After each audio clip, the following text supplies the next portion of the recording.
हम्म। Sir बस आप control क्यों करके स्टार्ट कर दें। बच्चे ऐड हो गए। जी सर, बच्चे ऐड हो गए, स्टार्ट कर दें। बिस्मिल्लाहिर्रहमानिर्रहीम। Start sir. अस्सलाम अलैकुम बेटा जी, क्या हाल चाल, आप लोग ठीक ठाक है सारे? अच्छा जी, आज हम जो कि इनऑर्गेनिक केमिस्ट्री शुरू कर रहे हैं, और इनऑर्गेनिक केमिस्ट्री को लेकर के एमडी कैट में सिलेबस बहुत ही कम है। हमें पूरे पूरे चैप्टर्स याद करने की कतई ज़रूरत नहीं, सिलेबस बहुत शॉर्ट है। इंशाल्लाह मैं सिलेबस भी शेयर करूंगा आपके साथ। और प्लीज़ केमिस्ट्री के रेफरेंस से एक बात बेटा, जो आप लोगों में प्रॉब्लम्स आ रही हैं, आपको इश्यूज आ रहे हैं, वो ये है कि सर सिलेबस चेंज हो गया तो ये हो गया वो हो गया। ऐसा कोई ख़ास काम केमिस्ट्री के साथ नहीं हुआ। जो सिलेबस पिछले साल था केमिस्ट्री का, वही सिलेबस अब भी सेम है जी। जो हमारा एमडी कैट का सिलेबस इज रिमेन सेम। कोई खास फर्क, बस क्वेश्चंस के नंबर में फर्क आया है। जैसे केमिस्ट्री में 56 क्वेश्चन अब होंगे। दूसरी बात, आप लोगों के इश्यूज है जी कि हमारे जो लॉजिकल रीजनिंग के क्वेश्चन आएंगे उनका क्या करेंगे। बेटा नियर पियर उस पर भी काम कर रहा है इंशाल्लाह। उसकी प्रैक्टिस के लिए भी क्वेश्चन दिए जाएंगे, और इंशाल्लाह ताला वेरी बहुत जल्द उस पर कोई ना कोई प्रोग्राम लॉन्च कर रहे हैं, जो कि आपको मिल जाएगा जी। फिर तीसरी बात, बहुत से बच्चे एक्सक्लूसिवली हमें ये कह रहे हैं कि सर हमें टेस्ट सेशन चाहिए, जल्द चाहिए। तो बेटा उसके लिए भी हम इंशाल्लाह ताला हमारा टेस्ट सेशन ऑलमोस्ट कल से ही लॉन्च हो रहा है जी, 8 जून से लॉन्च कर रहे हैं। तो जिसमें आपके यानी यूनिट वाइज टेस्ट होंगे। फिर बेटा जी इसमें क्वार्टर टेस्ट होंगे, फिर हाफ बुक टेस्ट होंगे, फुल बुक टेस्ट होंगे। एक पूरा स्केड्यूल आपके लिए अरेंज किया गया है। वो बच्चे एक्सक्लूसिवली जो कहते हैं हमने सिर्फ और सिर्फ प्रैक्टिस क्वेश्चंस करने हैं, उनके हमें डिस्कशंस चाहिए, या उनकी हमें यानी डिटेल्ड आंसर्स चाहिए, तो बेटा कल से आपका वो टेस्ट सेशन भी लॉन्च किया जा रहा है जी। तो वो आप उसमें आएँ और आप अपने आप को प्रैक्टिस के लिए उसमें से आप इसको क्वेश्चन लें और सारे मामला कर सकते हैं जी। आइए, मैं आज बात करने जा रहा हूं जी इन ऑर्गेनिक केमिस्ट्री के टॉपिक के बारे में। बड़ा ही शॉर्ट सा सिलेबस है, जो हमारे चैप्टर 1 2 3 4 5 को लेकर के उसमें से जो सिलेबस आएगा s and p block elements में से। आइए मैं आपके सामने शेयर करता हूं जी। This is the basically syllabus जी। जरा आप गौर करें बेटा, ये हमारे सामने सिलेबस आ गई पूरे का पूरा। पहले recognise the demarcation of the periodic table into s block, p block, d block and f block जी। हमें पहली बात blocks of the periodic table देखनी है। फिर सेकेंडली, कुछ फिजिकल प्रॉपर्टीज है, पीरियोडिक प्रॉपर्टीज है, जिनमें atomic radius, ionisation energy, electronegativity, electrical conductivity, melting and boiling points. अब ये जो हमने डिस्कस करने हैं, ये change with reference to group भी आएगा जी, और दूसरा with reference to a period. और आप ये सर सारे पीरियड्स क्या? नहीं बेटा, इसमें जो शामिल है हमारे सिलेबस में, these are only short periods जी। और शॉर्ट पीरियड्स में आप जानते हैं सिर्फ सेकंड एंड थर्ड पीरियड के एलिमेंट्स जो है वो शॉर्ट पीरियड एलिमेंट्स कहलाते हैं। तो बेटा हम इस पे डिस्कस करेंगे। फिर उसके बाद हमारे पास ग्रुप 1 ग्रुप 2 के रिएक्शंस और पीरियड 3 के रिएक्शंस हैं जी एलिमेंट्स के, with water, oxygen and chlorine. तो हमारे एमडी कैट में पहले 5 चैप्टर्स यानी first second third fourth fifth chapter में से ये आपका ओवरऑल सिलेबस है जी, जिसे आपने डील करना है। ठीक हो गया जनाब? आइए, इसके अलावा फिर इसके बाद ट्रांजिशन एलिमेंट्स की बात करेंगे, तो वहां पे उसके बिल्कुल थोड़ा सा सिलेबस है जी, जनरल करेक्टरिस्टिक्स की बात करता है, और थोड़ा सा जी वो हमारे पास बात करता है जी उसके क्या कहते हैं जी प्रॉपर्टीज की, और इसकी इलेक्ट्रॉनिक कॉन्फ़िगरेशन की। तो ये हमारा ओवरऑल सिलेबस है। मैं कोशिश करूंगा कि आज इसके पहले 2 कंटेंट जो है वो वाइंड अप हो जाएं, फिर रिएक्शंस और ट्रांजिशन को नेक्स्ट लेक्चर में ख़त्म करके हमारा इनऑर्गेनिक का सिलेबस सारे का सारा एमडी कैट के रेफरेंस से फिनिश हो जाएगा जी। आइए जी, बिस्मिल्लाह करते हैं। First of all, the blocks in the periodic table. बेटा आप जानते हैं पीरियोडिक क्लासिफिकेशन में हमने जब एलिमेंट्स को क्लासीफाई किया तो हमने इनके 4 ब्लॉक्स बनाए। अच्छा, ये ब्लॉक्स किस पेपर बनते हैं बेटा? These elements are classified into blocks on the base of the valence electron जी। वैलेंस इलेक्ट्रॉन या लास्ट इलेक्ट्रॉन किस ऑर्बिटल में जा रहा है बेटा, उसकी बेस पर हम एलिमेंट्स को ब्लॉक में डिवाइड करते हैं। अगर किसी भी एलिमेंट का जो लास्ट इलेक्ट्रॉन है, वैलेंस इलेक्ट्रॉन इसको बोलेंगे, वो एस ऑर्बिटल में आता है, तो इसे हम एस ब्लॉक एलिमेंट बोल देंगे। अगर किसी भी एलिमेंट का लास्ट इलेक्ट्रॉन पी और ऑर्बिटल में आता है तो उसको पी ब्लॉक एलिमेंट बोलेंगे। सेम अगर डी और एफ में अगर हम डी और एफ ब्लॉक एलिमेंट्स बोलते हैं जी। आइए जरा डिटेल के साथ इसकी बात कर लेते हैं बेटा। फर्स्ट ऑफ ऑल सर जी बेटे, सर पीएमसी के सिलेबस में ग्रुप 3 के रिएक्शन भी लिखे हुए हैं, ग्रुप 3 एलिमेंट्स। जी बेटा वो भी इंशाल्लाह शेयर कर दीजिएंगे, डोंट वरी इंशाल्लाह ताला, ठीक है। ठीक है सर। आइए जी, first of all s block elements बेटा। बेटा जी एस ब्लॉक एलिमेंट्स ऐसे एलिमेंट्स हैं जो कि 1 और 2 ग्रुप के एलिमेंट्स कहलाते हैं, और उधर से हीलियम ग्रुप 8 से लिया जाता है, क्योंकि बेटा because their valence electrons are present in the s orbital जी। फिर अगर बेटा मैं सेकंड पी ब्लॉक एलिमेंट की बात करता हूं तो आप गौर करेंगे बेटा पी ब्लॉक एलिमेंट्स में आमतौर पे ग्रुप नंबर 3 से लेके 8 तक जितने भी एलिमेंट्स हैं एक्सेप्ट हीलियम। अब ये एमसीक्यू आ सकते हैं ना कि among the group number 3 to 8 elements which element does not belong to P block, तो दैट इज ओनली हीलियम जी। बाकी तमाम एलिमेंट्स जो हैं ग्रुप 3 से लेके ग्रुप 8 तक बेटा वो सारे के सारे पी ब्लॉक एलिमेंट्स कहलाते हैं, because their valence electrons are present in the P orbital.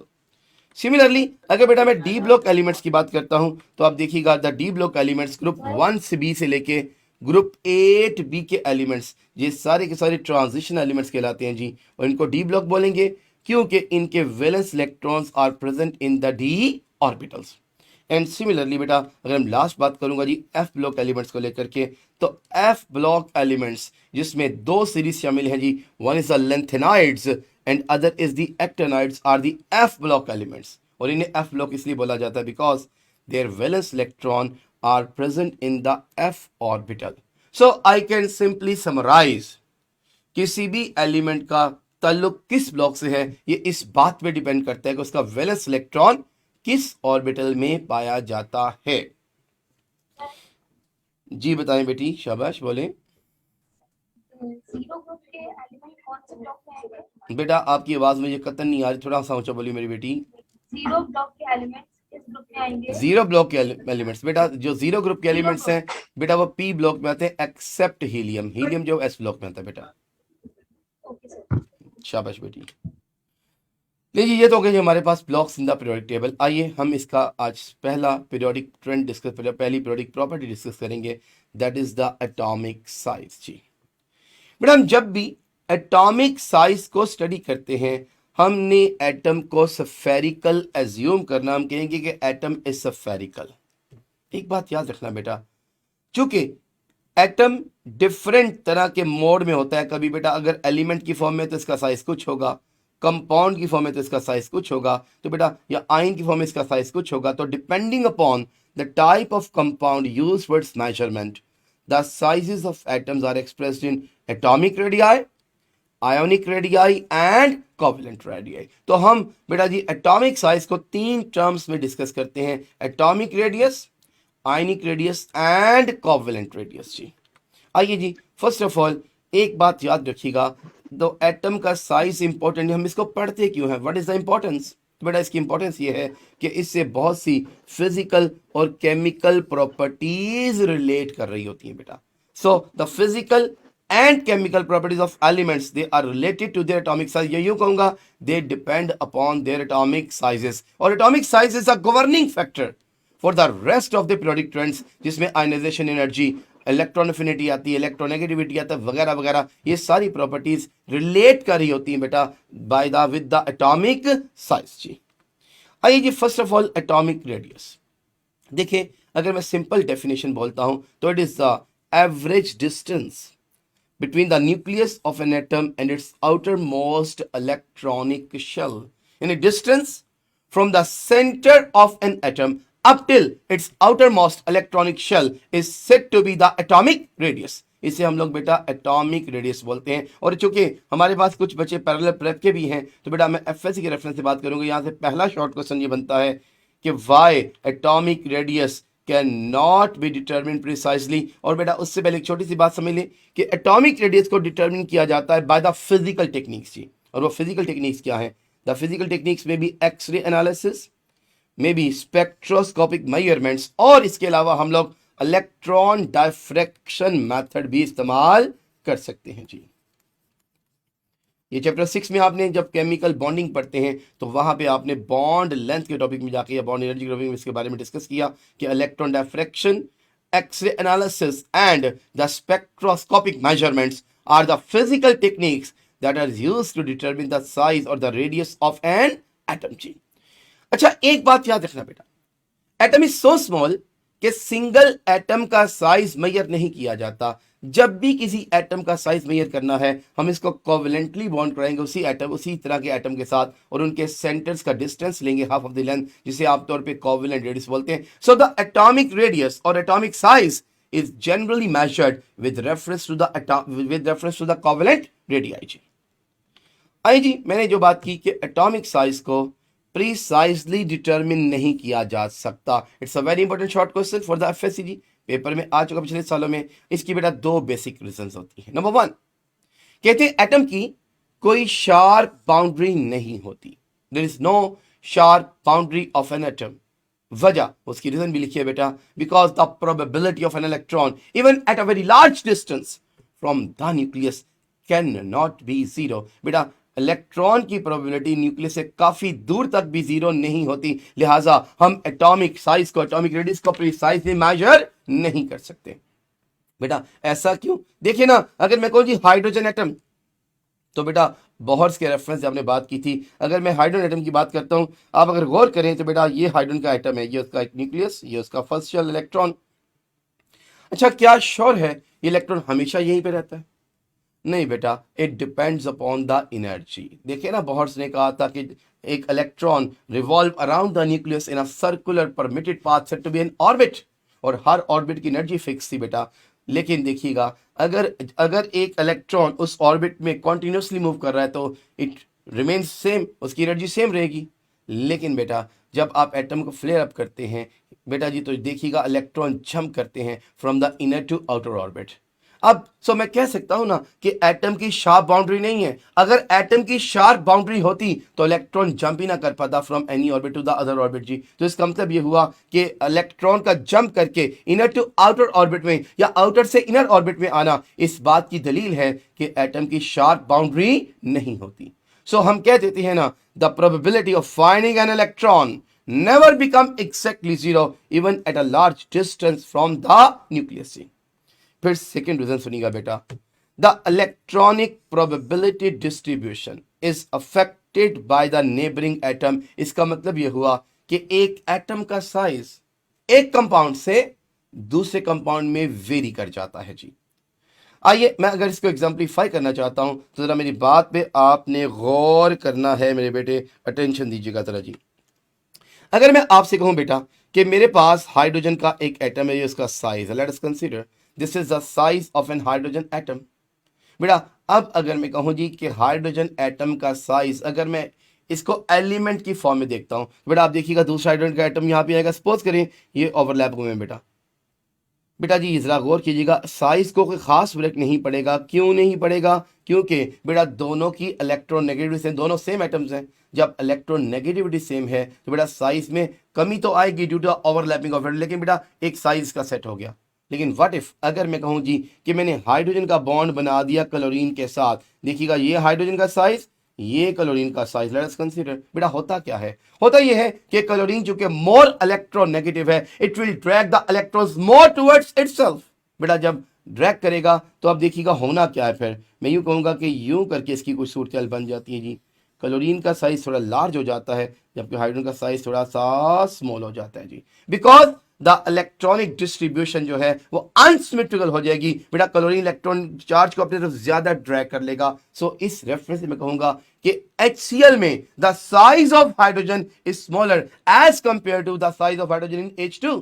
तो इसका मतलब यह हुआ the electronic probability distribution is affected by the neighbouring atom. So जिस वजह से बेटा the size of an atom may change from one compound to another compound.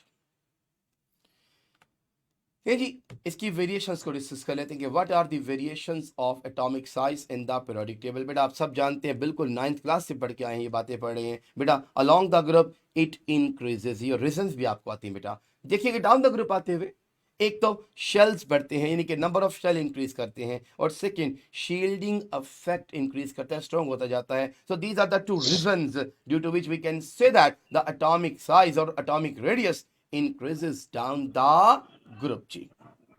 बेटा ऑन द अदर हैंड अगर मैं पीरियड की बात करता हूं तो along the period moving from left to right it decreases, और उसकी वजह बेटा पहली बात यह है कि शेल सेम रहता है. शेल सेम रहता है, इसके अलावा electrons and protons are going to add on जी, ऐड अप होते रहते हैं बेटा, जिससे न्यूक्लियर चार्ज बढ़ जाता है. और जबकि चूंकि बेटा जी शेल सेम रहेगा, वैलेंस शेल बेटा सेम रहेगा, तो इसका मतलब शील्डिंग इफेक्ट भी कांस्टेंट रहता है. तो बेटा ये वजूहात है जिनकी बिना पर from moving left right the size decreases. FSc वाले स्टूडेंट्स जो कि पैरेलल प्रेप स्टूडेंट्स हैं, एफएससी जो कि पेरेंट्स देंगे बेटा, यहाँ से शॉर्ट क्वेश्चन आता है कि what are the trends of atomic radius in the periodic table. तो बेटा प्लीज आप लोग, कई बच्चे ट्रेंड तो लिख देते हैं लेकिन मार्क एक मिलता है बेटा. उसकी वजह बेटा, उसकी रीजन ये है कि आप लोग उसकी आगे रीजनिंग नहीं करते. आपको ट्रेंड के साथ उसकी रीजंस भी बतानी है, तो मैंने दोनों ट्रेंड्स के साथ उसकी रीजंस मेंशन कर दी हैं. ये आपके शॉर्ट क्वेश्चंस के लिए यूज किए जाएंगे जी. आप में से कोई कुछ पूछना चाह रहा है? कुछ आवाज वगैरह आ रही मुझे इसमें से? Anyone want to ask something जी? ओके सर ये फिर समझा दे. सॉरी, दोबारा बताएं बेटा, बोले. सर फिर समझा दे. क्या चीज फिर समझा दो बेटे?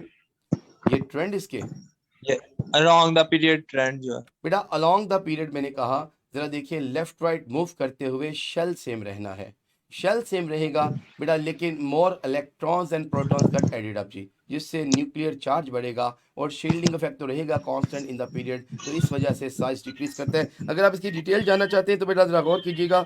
मैं इसके लिए अगर कोई सर भी top to bottom shielding effect जो है वो डिक्रीज बेटा होता है ग्रुप में. इंक्रीज, इट इंक्रीजेस, इंक्रीज करेगा बेटा. शील्डिंग इफेक्ट तो सर वो मैं न्यूक्लियस बेटा का एक्सप्लेन इलेक्ट्रॉन करता को हूँ, अपने मेरी बात पास सुन बाउंड लीजिएगा, करते हैं. मुझे एक्सप्लेन कर लेने दें, कोई मसला नहीं, don't worry.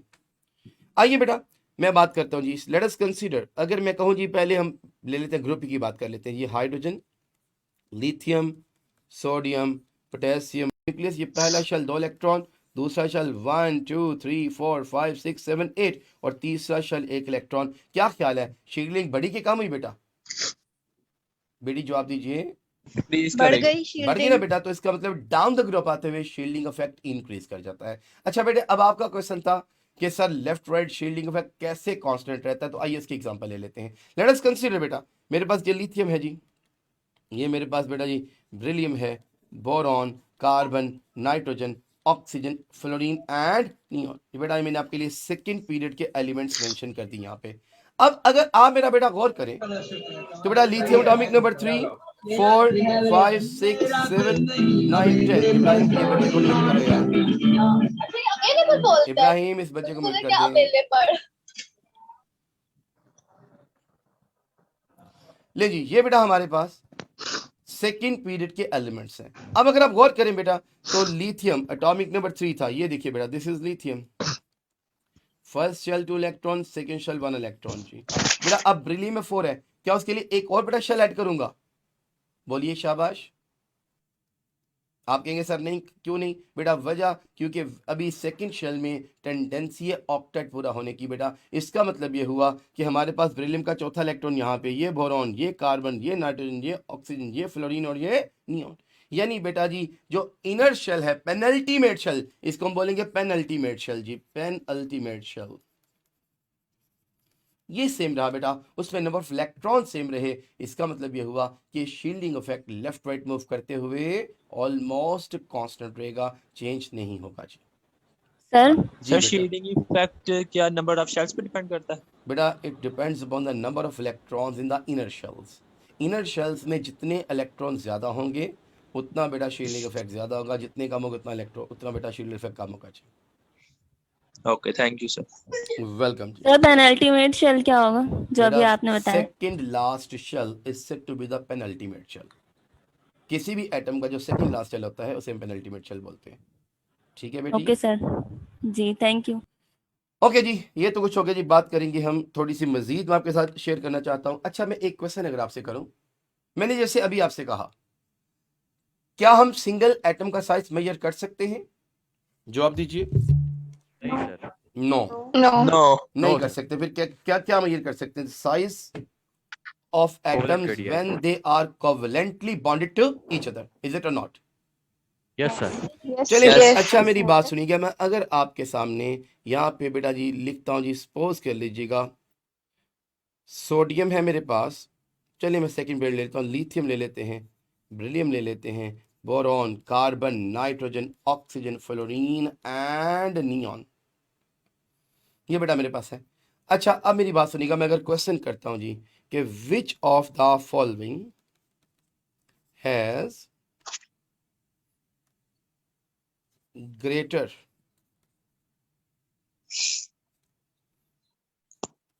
atomic size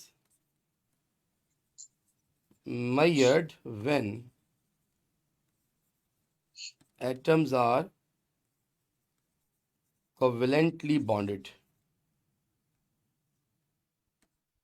Option A lithium, option B carbon, option C fluorine and option D is the neon जी। क्या ख्याल है क्या Fluorine, जवाब sir. होना चाहिए? Fluorine होगा सर। फ्लोरीन बेटा, फ्लोरीन का स्मॉल होगा ना, क्योंकि left Sir, side lithium increase करता है। Sir, neon. Answer will be lithium, answer will be lithium Lithium. बेटा, Lithium. आंसर होना चाहिए था लिथियम। लेकिन आप मेरी स्टेटमेंट पे गौर करें, which of the following has greater atomic radius measured when atoms are covalently bonded. तो बेटा अब अगर ये जवाब होगा सवाल जब एटम्स कोवेलेंटली बॉन्डेड हैं, तो अब आंसर लिथियम की बजाय नियॉन बन जाना है। हाँ, अगर आपसे ये क्वेश्चन आज था which of the following has the greater atomic radius, answer lithium ही होता। लेकिन मैंने स्टेटमेंट में ये कहा एटम्स को हमने कोवेलेंटली बॉन्ड करवाना है, बेटा अब आंसर हमारे पास नियॉन होगा। अब आंसर लिथियम नहीं है, क्यों नहीं है बेटा, जरा गौर कीजिएगा। अच्छा मुझे ये तो बताएं, लिथियम में कोवेलेंट बॉन्ड नहीं होता क्या? लिथियम क्या होती है बेटा, मेटल है कि नॉन मेटल? लिथियम क्या है, Metal. मेटल और नॉन मेटल जी? मेटल है आर यू श्योर मेटल है? Okay, what is beryllium? Non-metal है। Alkaline earth metal. मेटल, दोनों मेटल्स हैं, बोथ आर मेटल्स, शाबाश। अच्छा what about boron, carbon, nitrogen, oxygen, fluorine, what are these, metals और non metals? Non-metal. These are non metal. अच्छा what is the bond Non-metal. Between non metals जी? दो non metals bond कौन सा बनता है? Covalent. Okay very good, they have a covalent bond in them, बिल्कुल ठीक हो गया। अच्छा what is the bond between lithium atoms और beryllium atoms? Metallic. Ionic. Metallic bond. Ionic bond, Ionic, माशाल्लाह। ionic. आयनिक किसने बोला? आयनिक के मेटालिक, चलें अब बताएं। Sir Metallic. आयोनिक। आयनिक नहीं बना बेटा, आयनिक नहीं होगा। एटम जो मेटल एटम्स में आयनिक बॉन्ड नहीं होता, मेटल एटम्स सर में आयन तो मेटल और नॉन मेटल के बीच में बनता है ना? जी शाबाश बेटी, ionic bond is form when one metal bond with a non metal. बेटा ये दोनों मेटल्स हैं, मेटल्स में मेटालिक बॉन्ड बनेगा। और अगर आपने फर्स्ट ईयर गौर से पढ़ा था तो चैप्टर 4 में जब आप डिस्कस करते हो मेटल की प्रॉपर्टीज को, स्ट्रक्चर ऑफ मेटल को डिस्कस करते हो, तो वहां आपने बेटा बात की थी तीन टच ईच अदर, ओवरलैप नहीं करेंगे, ओवरलैपिंग तो होनी नहीं है क्योंकि इनके वैलेंस सेल कंप्लीट है बेटा। When two atoms just touch each other, इसका मतलब ये हुआ कि जो वैन डर वाल रेडियस है, किसी भी एटम का वैन डर वाल रेडियस उसके कोवेलेंट रेडियस से हमेशा ज्यादा होता है। और चूंकि बेटा यहाँ पे ओवरलैपिंग भी हो गई और साइज भी स्मॉल हो गया, लेकिन बेटा वैन डर वाल रेडियस इसका ज्यादा होगा। सो किसी भी रिस्पेक्टिव पीरियड में अगर एटॉमिक रेडियस की बात करेगा तो बेटा सबसे ज्यादा अल्कली मेटल्स का ही है, लेकिन अगर एटम्स को कोवेलेंटली बॉन्ड करवाने की बात करता है तो फिर सबसे ज्यादा नॉर्मल गैस का हो जाएगा जी। तो ये कॉन्सेप्ट आपने याद रखना है एक्सक्यूज मी सर, जी। ये वेंडर वॉल रेडियस हम किस कंडीशन में लेते हैं? बेटा जी when two atoms just touch each other, atoms को जस्ट टच करवाना है, कंडीशन पूरी करनी है ना, दो एटम्स को बॉन्ड करवा के सेंटर से हाफ डिस्टेंस लेना है। बेटा सिंगल एटम से तो कोई कंडीशन पूरी नहीं होगी ना, इसलिए हम इसके लिए फिर वैन डर वाल रेडियस को बेटा इंट्रोड्यूस करते हैं जी। ओके जी सर प्लीज जो जी बोले बोले सही है आइए बेटा सर, नेक्स्ट जो है जी। कोवेलेंट नहीं बनाएगा उसको